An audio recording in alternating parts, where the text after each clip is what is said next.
তৃতীয় দিনের মতো বাংলাদেশ বেসরকারি প্রাথমিক শিক্ষক সমিতি জাতীয়করণের দাবিতে জাতীয় প্রেস ক্লাবে অবস্থান কর্মসূচি পালন করছেন।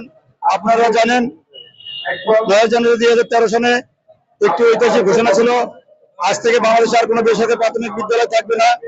এই ঘোষণার বাস্তবায়নের দাবিতে আমরা দীর্ঘদিন রাজপথে আন্দোলন সংগ্রাম পরিচালনা করলেও আমাদের দাবি বিষয়ে তৎকালীন সরকারের কোনো মাথা ব্যথা ছিল না এবং তারা আমাদেরকে অবজ্ঞা করে এই বিদ্যালয়গুলো কোনো জাতীয়করণ না হয় তারা 6 সেপ্টেম্বর 2020 সালে একটি প্রজ্ঞাপন জারি করেন, একটি চিঠি দেওয়া হয়। কিন্তু বর্তমান জুলাই আগস্টের ছাত্রদের আন্দোলনের মাধ্যমে বর্তমান নির্দলীয় নিরপেক্ষ অন্তর্বর্তী সরকার রাষ্ট্র ক্ষমতা আসার পরে সারা বাংলাদেশের সংস্কারের ন্যায় শিক্ষা ক্ষেত্রে বিপুল সংস্কারের উদ্যোগ নিয়েছেন। বিগত দিনে আমাদেরকে জামাত বিএনপি বলে এই বিদ্যালয়গুলোকে জাতীয়করণ থেকে বঞ্চিত করা হয়েছে।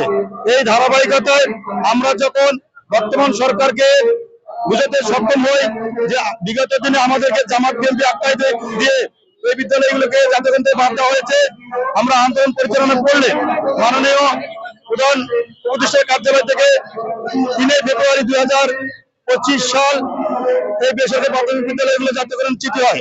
সেই চিঠিটা মাননীয় সচিব বরাবরে তথ্য চাওয়া হয় যে বেসরকারি প্রাথমিক বিদ্যালয়গুলো কি অবস্থানে আছে, দ্রুত তার প্রতিবেদন চাওয়া হয়।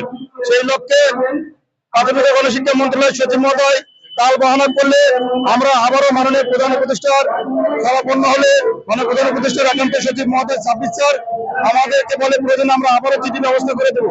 সেই লক্ষ্যে মাননীয় প্রধান উপদেষ্টার একান্ত সচিব মহোদয়ের আশ্বাসের পরিপ্রেক্ষিতে একটি কনসালটেশন কমিটি গঠন করে দেওয়া হয়।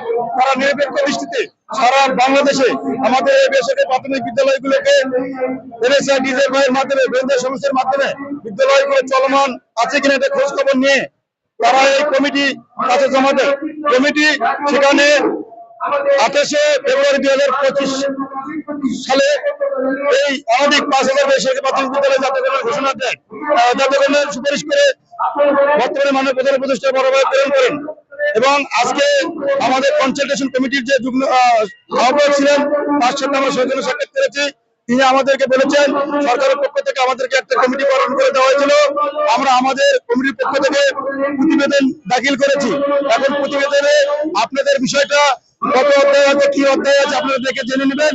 তো আমরা প্রতিবেদনটা করে পরিলক্ষিত হয়েছে এইটা যে বিগত সরকারের আমলে যে আমরা জাতীয়করণ থেকে বঞ্চিত হয়েছি এই ধারাটা অব্যাহত না রেখে বর্তমান সরকার শিক্ষাকে গুরুত্ব দিয়ে অনধিক 5000 বেসরকারি প্রাথমিক বিদ্যালয়গুলো জাতীয়করণের সুপারিশ করে কনসালটেশন কমিটি মাননীয় প্রধান উপদেষ্টা বরাবর সুপারিশ করেছেন।